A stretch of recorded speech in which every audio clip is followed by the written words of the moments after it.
and I wrote down the structure of a carboxylic acid, and I also, just let me turn up the volume, I also wrote down a number of other compounds closely related to carboxylic acids, and those were things like esters and amides and nitriles. But what I want to do today, at least at the beginning of the lecture, is to talk specifically about carboxylic acids. Now,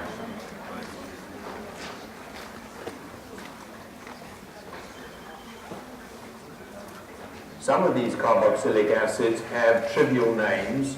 We've all heard of acetic acid. That's the stuff you put on French fries. That's acetic acid. Another trivial name, for example, well, I'll give you the trivial name in a moment.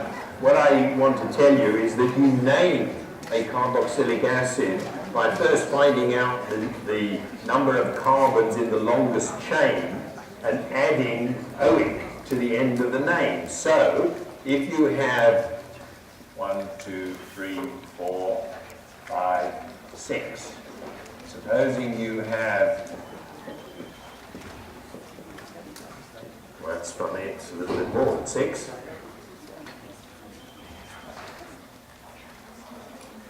That's a 6-carbon carboxylic acid. The 6-carbon hydrocarbon that you know about is obviously hexane. You cross off the E and you change it to hexanoic acid. So if there are 5 carbons in the chain, it would be pentanoic acid.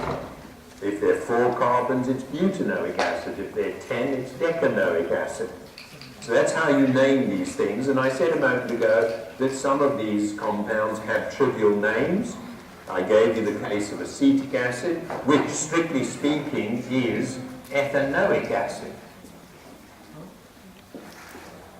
because it's a 2-carbon acid.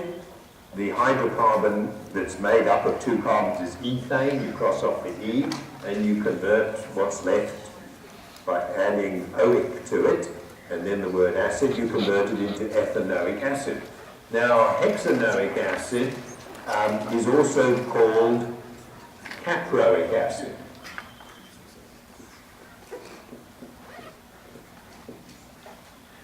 It's also called caproic acid, and the reason for that is because of the smell. It smells like a goat. If you've ever been on a farm and you've been around some goats, they have a characteristic smell. And it's due to this stuff. And the Latin word for goat is leads us to this name.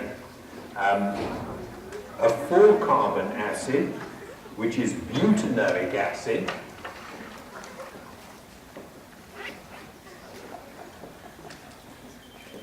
is also sometimes called butyric acid. Oops, that's spelled wrongly, let me spell it correctly.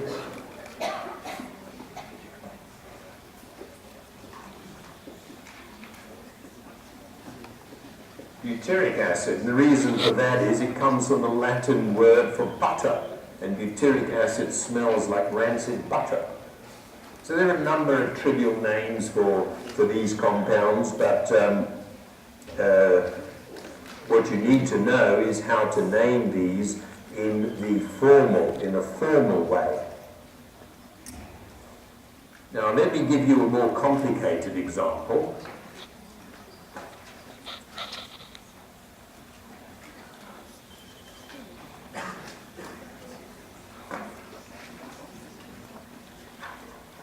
Supposing we have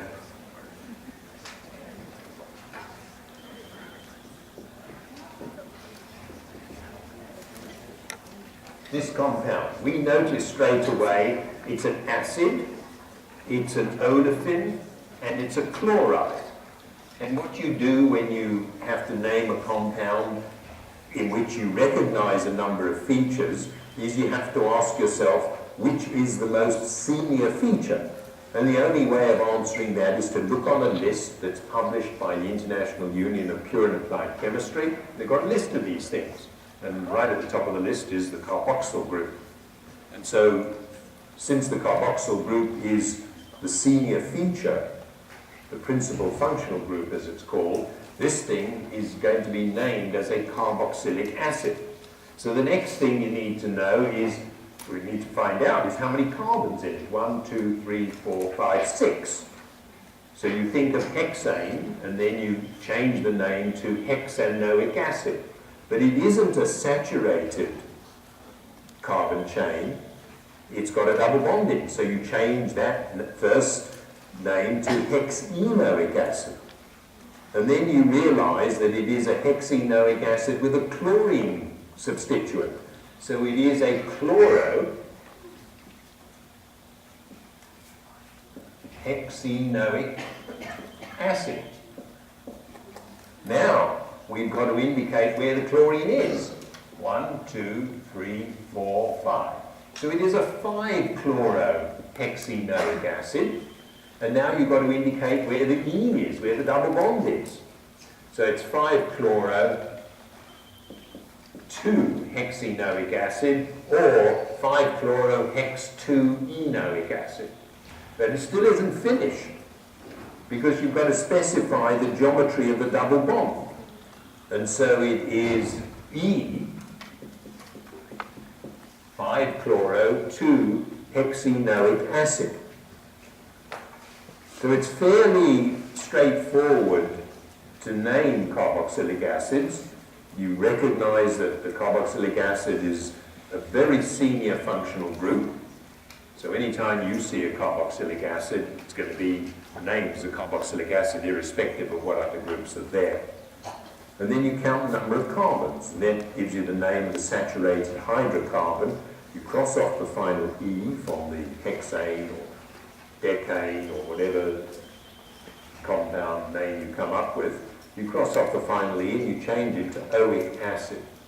And then you modify what you've written down to take care of the presence or absence of substituents and the presence or absence of double or triple bonds. Now, in order to give you a little bit of practice at doing this, you should do problem number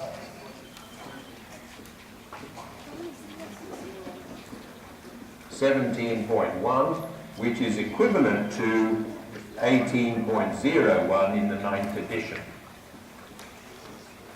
Now, I've just remembered that I need to tell you that the make-up lecture, which is not this week, but next week on Thursday at 5:30, it is in this room. The room has been booked. So we're okay for that, for a 50-minute lecture. So this problem 17.1 or 18.1 in the 9th edition will give you some practice at naming carboxylic acids. The other thing you need to know, you can guess of course, because they're called acids, these things are acidic. And the pKa of these acids are in the range 4 to 5. Quite often they're in the range 4 to 5. And what that means is that these compounds will dissolve in, obviously, sodium hydroxide solution, aqueous sodium hydroxide. They will dissolve in aqueous sodium carbonate, and they will dissolve in aqueous sodium bicarbonate. They're carboxylic acids. If you take some vinegar, put it in water, add a little bit of baking powder, you'll get bubbles. Now, when these things are behaving as acids, obviously they're losing a proton. So let me write that down in a slightly different way to show you what happens when you put substituents on the acid. If you have this acting as an acid, so here's a base that comes along, and what you get then is the carboxylate, a carboxylate. What has happened is electrons have drifted this way, in the direction of this arrow. That tells you that if you have some electron withdrawing substituents here, that will make the drift of electron density in this direction towards the electron withdrawing substituents easier. Stands to reason that if you've got some electron sucking groups here, the electrons in this bond will want to move that way. So that immediately tells you that if you take trichloroacetic acid, it's a stronger acid than dichloroacetic acid, which is a stronger acid than chloroacetic acid, which is a stronger acid than acetic acid. So if you have electron withdrawing substituents close to the carbonyl of the carboxyl group, these electron withdrawing substituents increase the acidity of the carboxylic acid. They make it easier for the proton to be removed, which is just another way of saying that they make it easier for electron density in the H to O bond to drift towards the oxygen. Because by induction, you see, these chlorines are sucking electron density that way. And if there are only two of them, it's sucking electron density in the same direction, but to a smaller extent. And if there's only one, to still a smaller extent. Now that means that if you have a number of similar acids with an electron withdrawing substituent at increasing distances from the carboxyl group, you will observe the change in acidity that you might expect. So, for example, this acid is a stronger acid than that one, which is a stronger acid than that one, because the electron withdrawing substituent is further and further away. You see, this one, by induction along the bond, pulls electron density that way and makes this curly arrow process easier. But if this is further away, by the time this bond senses what's going on, the effect has been lowered because the chlorine's further away. Here the chlorine is even further away, so the effect is lowered still. So all that makes sense, as of course it must do. Now, if you have an aromatic acid, the same thing happens. This one is called benzoic acid.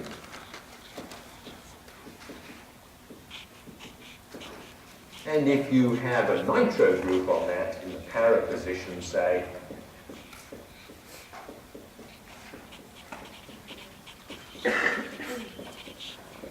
you know that a nitro group is deactivating because it withdraws electron density from the benzene ring. I'll start to write a resonance structure for you. So now there's a slight positive charge being built up over here. So there's an inductive effect pulling electron density this way, pulling it this way, and then pulling it this way. So making this para-nitrobenzoic acid a stronger acid than benzoic acid. And of course, if you have an electron pushing group in the benzene ring, it has the opposite effect. Exactly what you would expect. Now, to make sure that you understand that, the problems that you should do are 17.3, which is equal to 18.03 in the ninth edition. Now, all the compounds that I've mentioned so far, benzoic acid, acetic acid, hexanoic acid, hexenoic acid, all these things have one carboxyl group in them. But there are many acids that actually have two carboxyl groups in them, and I need to draw your attention to that fact so that if you meet one of these dicarboxylic acids, as they're called, you don't, I suppose you'd say freak out.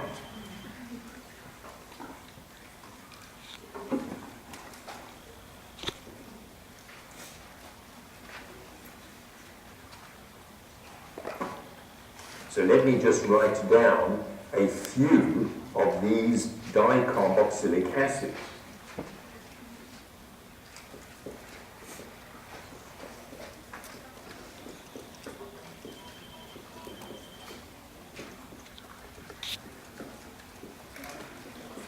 This is oxalic acid, and the next one I'm going to write down is a rather important one. It is called malonic acid.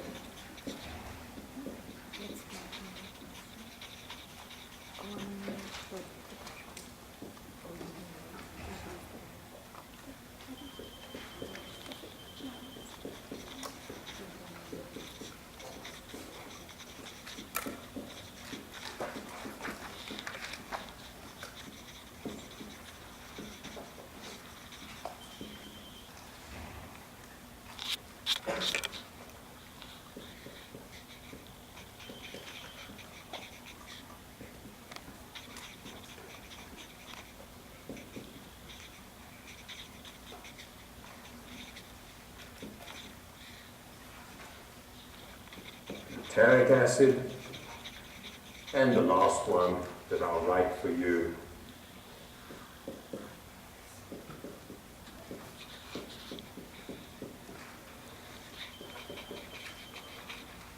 is adipic acid.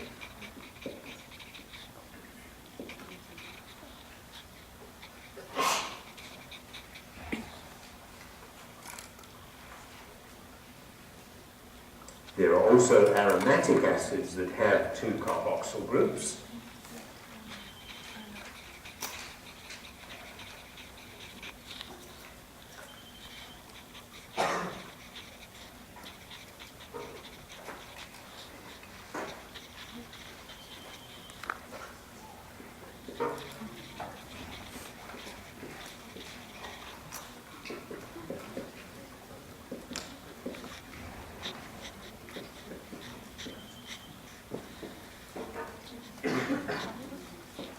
That one is called phthalic acid.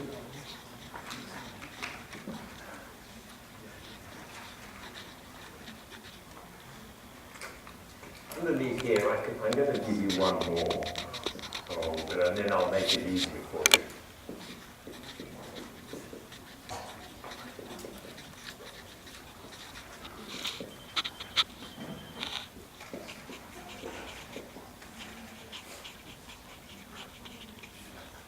So, there are several names: oxalic, malonic, succinic, glutaric, adipic, pimelic.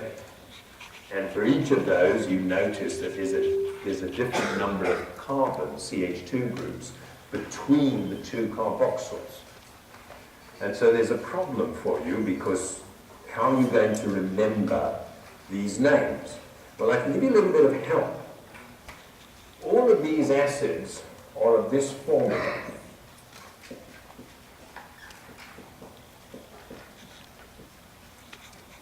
There are two carboxyls, and there are a certain number of CH2 groups between the two carboxyls. In the case of oxalic, it's 0. In the case of malonic, it's 1. For succinic, it's 2. And by the way, succinic acid, you could easily remember that it's 2, because you know a compound called N-bromosuccinimide. You know that there are two CH2s between the two carbonyls, so that will help you to remember succinic acid.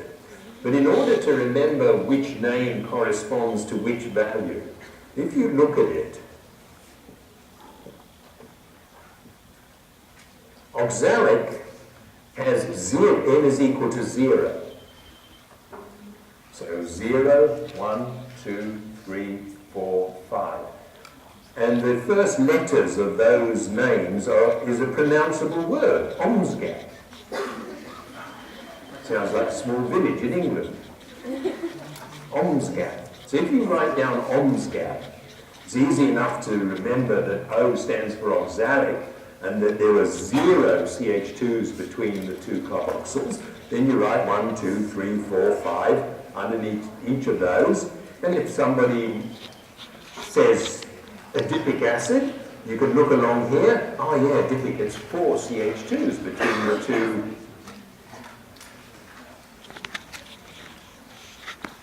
And if you can't, you really can't remember these things, you have my permission to get it tattooed on your forehead.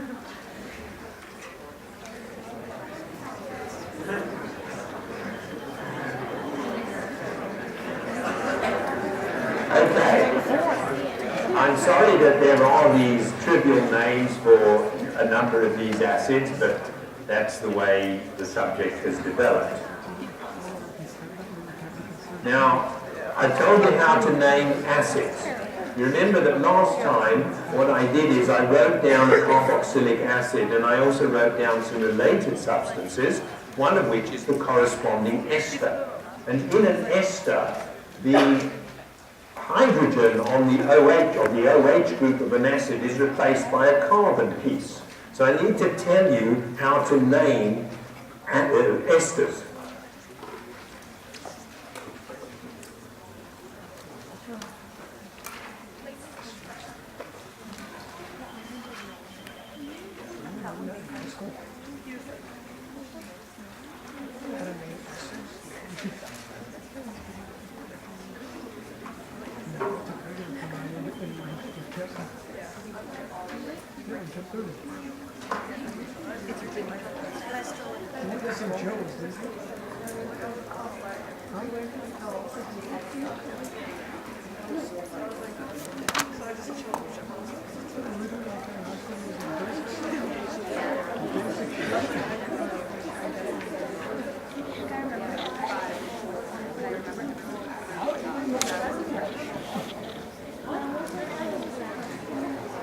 Okay, the very common name for this ester that I've written up is ethyl acetate. You can see where the part ethyl comes in because here is an ethyl group, and you can understand how we get the name acetate because clearly if you replace that ethyl by hydrogen you end up with acetic acid. But the formal name of acetic acid is ethanoic acid. And when you have an ester, you put down the name of the piece that's replaced the acidic hydrogen, in this case ethyl, and then you change ethanoic to ethanoate. So if you have a hexanoic acid, an ester would be a hexanoate. If you have a pentanoic acid, an ester would be a pentanoate. Just by changing the ending, you indicate that you are dealing with an ester. And by specifying what has replaced the acidic hydrogen, you indicate what type of ester you're dealing with.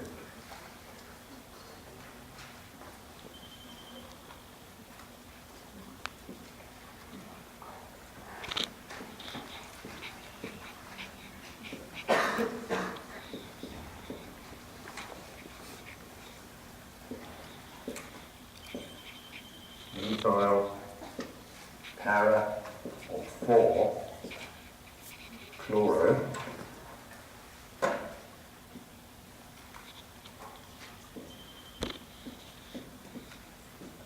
benzoate. This one would be a phenyl ethanoate. So let me just explain that, a phenyl ethanoate. We've obviously got an ester here because the acidic hydrogen on that oxygen has been replaced by a carbon piece. So the name will end in O8. Now this acid is a 2-carbon acid. So you think of ethane. That gives you then ethanoic acid, but it's an ester, so it's ethanoate. So this is some sort of ethanoate. Then what is this group? Well, it's either called a vinyl group or an ethenyl group. So this thing, in the formal name, is ethenyl ethanoate. What we would call it in the lab is vinyl acetate.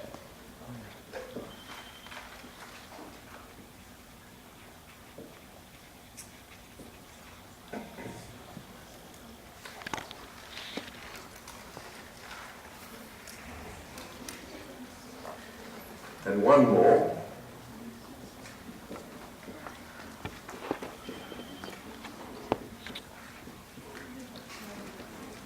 This is called diethyl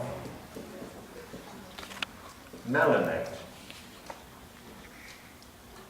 because the double carboxylic acid with one CH2 group between the two carboxyls is called malonic acid. So the ester is a malonate. That's diethyl malonate.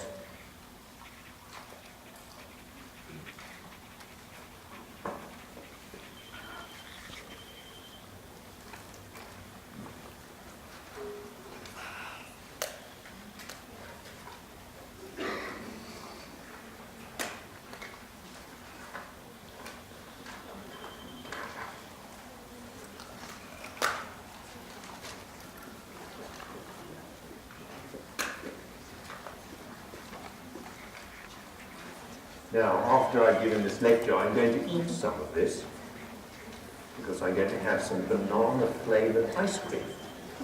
And that stuff is used to make an artificial banana flavor. And it is isopentyl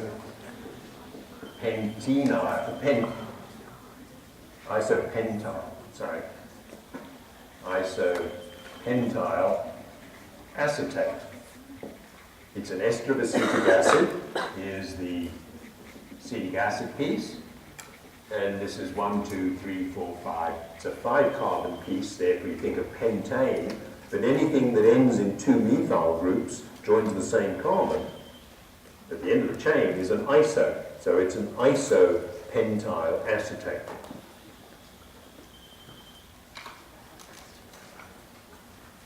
So you know a little bit now about naming esters. You know how to name acids, count the number of carbons.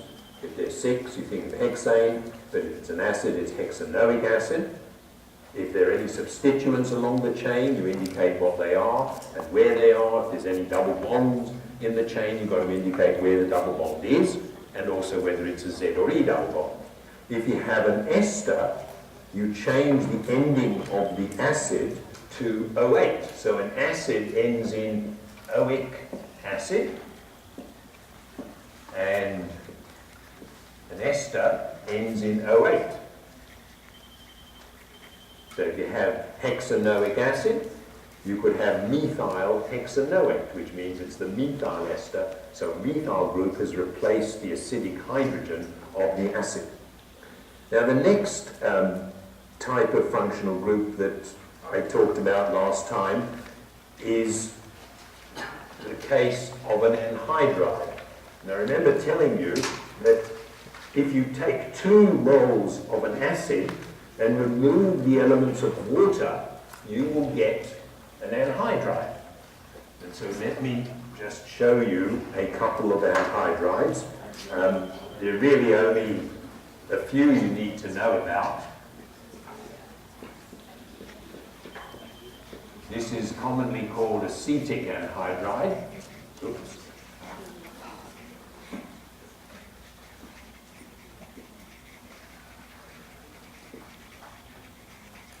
Then you can see that if you take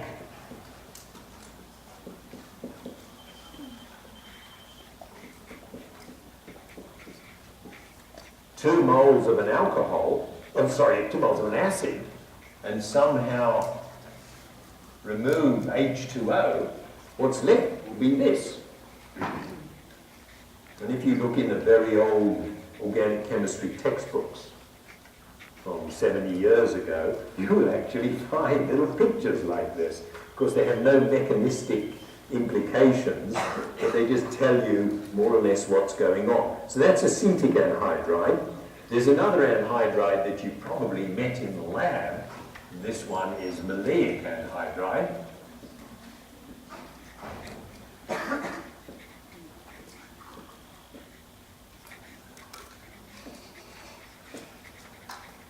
And there are 2 more you need to know about. One is succinic anhydride.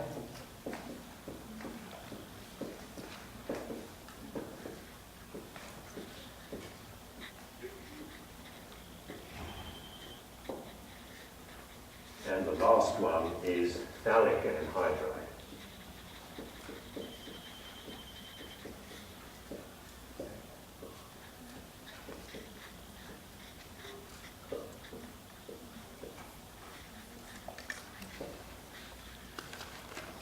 Now, if you look back at your notes for the last 10 to 15 minutes, you'll see that succinic acid has two CH2 groups between the carboxyl carbonyls.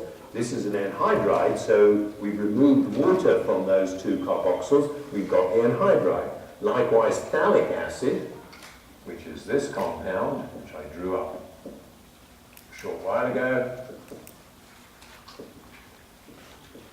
If you remove water from that, you get the anhydride.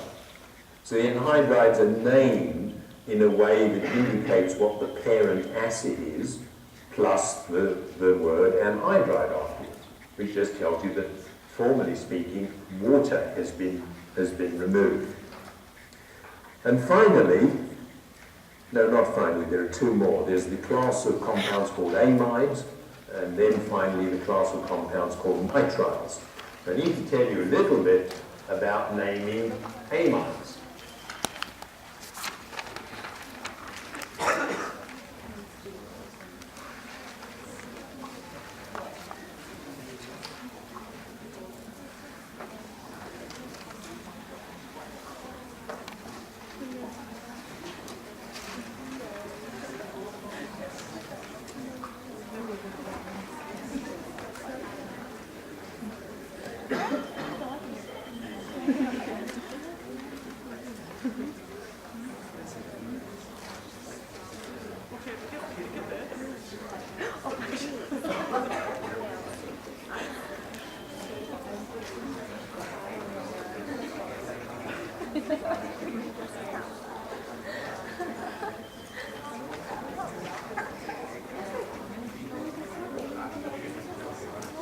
This compound you can name as acetamide to indicate two things. One is that the parent acid is acetic acid, and the other thing is that we're dealing with an amide. The formal name is ethanamide. Now, why is it called ethanamide? Well, you see we're dealing with an amide, which means we've got a carbonyl and a nitrogen. In this case, there are two hydrogens there. So we've got to indicate that we're dealing with an amide, and that's done in the second part of the name. The first part of the name tells you how many carbons there are in that chain. So this is one carbon, two carbons, so you think of ethane, and therefore you get the name ethanamide.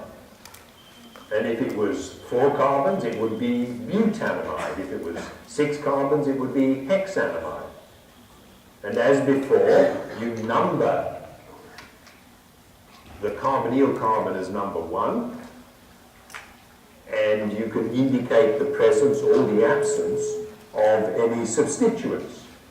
Now, there's a related compound, which is this, which is called NN-dimethylacetamide.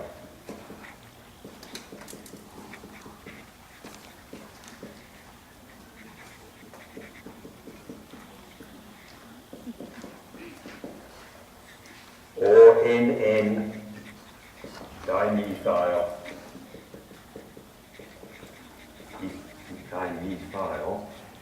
ethanamide. So you can guess that you also have to indicate if there are any carbons on the nitrogen. And so this compound would be called N-ethyl acetamide, or N-ethyl ethanamide.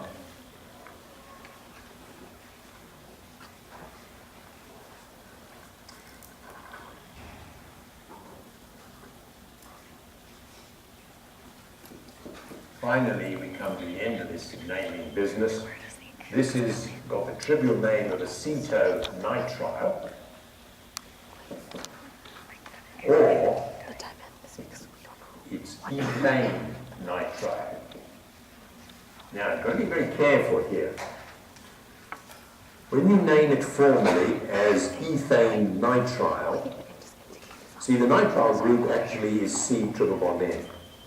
So you might think that ethane nitrile is a 2-carbon piece carrying C triple bond N. So 3 carbons in all. But that isn't the way these are named. You count the number of carbons and you then write down the name of the corresponding hydrocarbon and you make sure that the name ends in nitrile.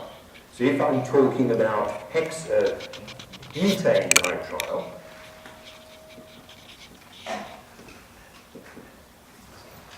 I know that the compound is a nitrile, but from the butane piece, I know that there is a total of 4 carbons. 1, 2, 3, 4. So this is butane nitrile.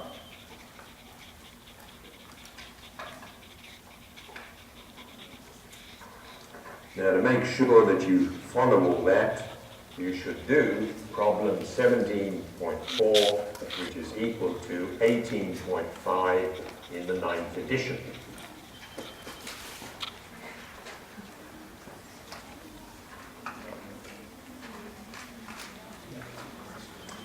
So we know at present a few things about naming acids. We know a little bit about naming esters and naming amides and nitriles. What I need to do now is to tell you how to make acids. And you'll be pleased to know that most of this you will have already had, because you make them from other compounds whose chemistry I've already talked about. So let me tell you a few ways of making carboxylic acids.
If you have a double bond compound and you ozonize it, and then carry out an oxidative workup, what you will get is a carboxylic acid. Now you remember that a few days ago I told you that if you use ozone and then a reductive workup, what you get is an aldehyde. So you get 2 aldehydes if you use reductive workup. But I also told you that you can oxidize an aldehyde to a carboxylic acid. So if you took these things and oxidized them, you would get the 2 carboxylic acids. But if you go that route, which you can do, it's much easier just to carry out an oxidative workup on the ozonolysis mixture itself. And usually one uses hydrogen peroxide for that. So what's going on?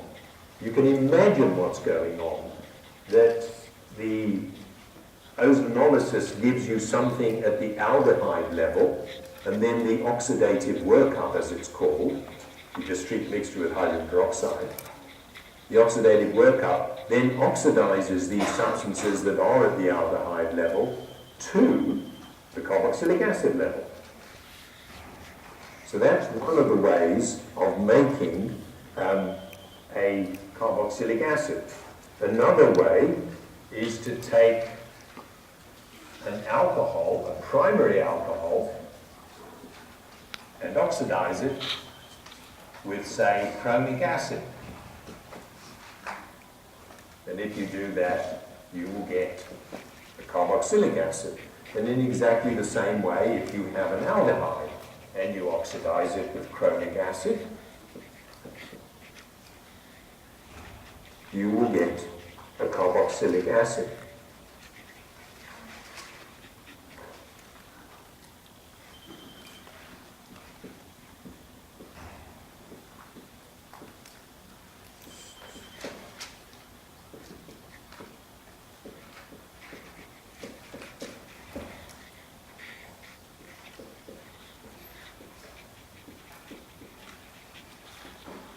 If you have a benzene ring with an alkyl substituent and you oxidize it with alkaline potassium permanganate, then what happens is that this carbon, the one attached directly to the benzene ring, is the carbon that's oxidized up to a carboxylic acid. And so the bond that I've marked with a dotted red line is the bond that breaks. So this is very useful, at least in the old days it was very useful, because now you can use spectroscopic methods. But supposing you've got two alkyl groups on a benzene ring, and you don't know if the alkyl groups are para or meta or ortho. So let's just do this. We've got a benzene compound. We know that it has two alkyl groups, but we don't know whether they're ortho, meta, or para. One of the experiments that people used to do is to oxidize this with potassium permanganate and alkali, and then they would identify the carboxylic acid, supposing that you got out phthalic acid, which is the compound that I mentioned earlier today. If you got out phthalic acid, that immediately tells you that these two alkyl groups are ortho to one another, because that's the only way you could get two carboxyls on adjacent carbons by this oxidation method.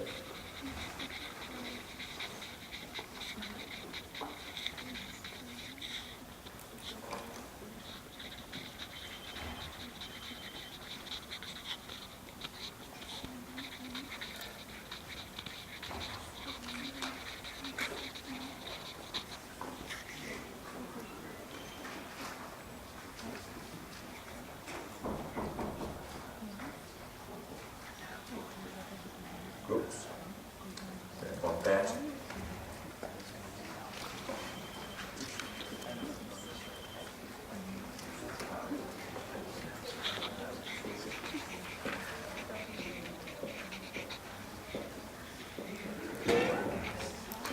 If you have a nitrile and you hydrolyze it,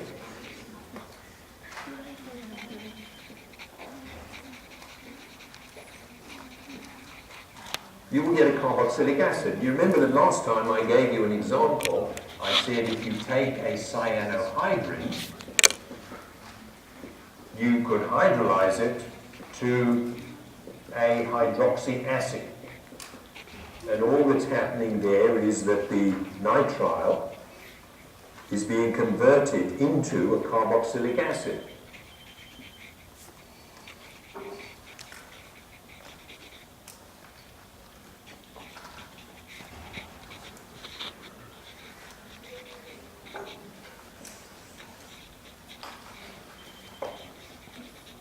So let me show you how that works. Supposing we have a nitrile, we put it into acid,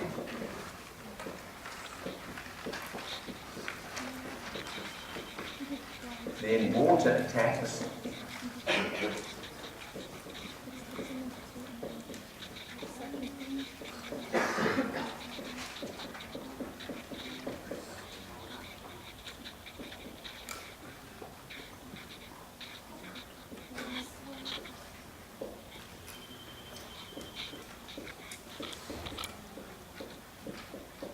that, and acid comes here,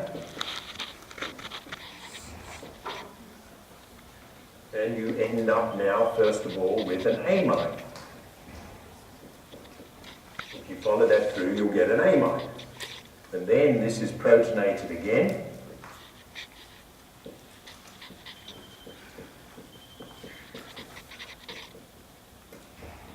and water comes in.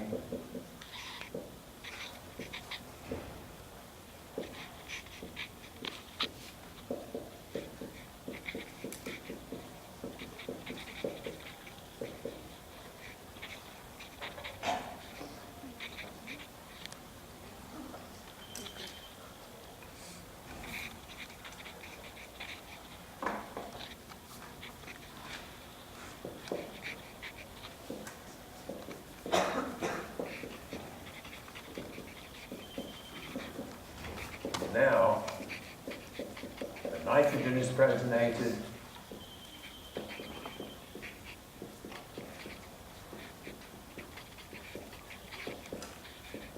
And one of these oxygen lone pairs pushes that out.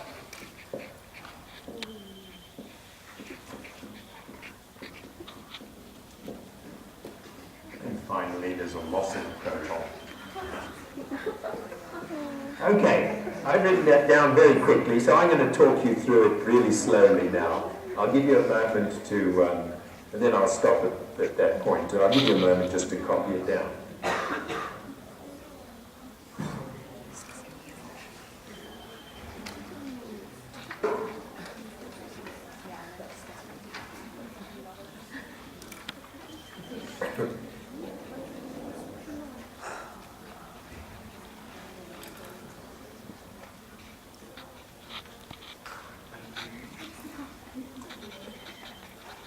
Give you another minute to copy it down, and then I'll start talking and show you what goes on.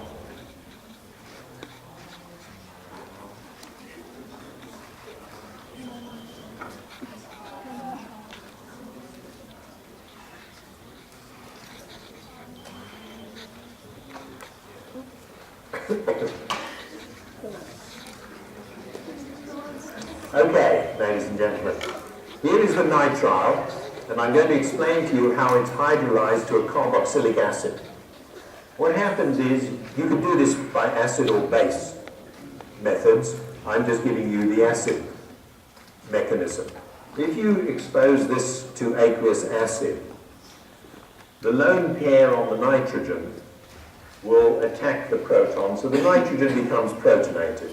If it's protonated, the electrons drift in this way to make a positive charge on that carbon. You can write a resonance structure. The water attacks that positive charge, so now you have this, because as the electrons move on to nitrogen, this becomes a double bond. So now you've got protonated oxygen attached to the carbon. So you can see we've already part way to getting what we want. Now another water molecule comes along, removes that proton, so now we've got this. But a lone pair on the oxygen can move into this region. At the same time, a pair of electrons in this bond moves on to a proton. And if you follow that through and also remove this proton by attack through water, you'll end up with this, which is an amide. And you can see that an amide is halfway between a nitrile and an acid. And now the amide is hydrolyzed. And what happens is the oxygen's protonated to make this carbon more susceptible to attack by water. The water attacks that carbon. This is what you get. A proton is lost from here. And so now we have this compound, and this can be protonated, this can be protonated, so can this. When this is protonated, the amine, the nitrogen, becomes a leading list, and one of the lone pairs, either here or here, can operate in this way to push out the nitrogen. And finally we lose a proton from here. So that's how this goes, and we will continue on Friday.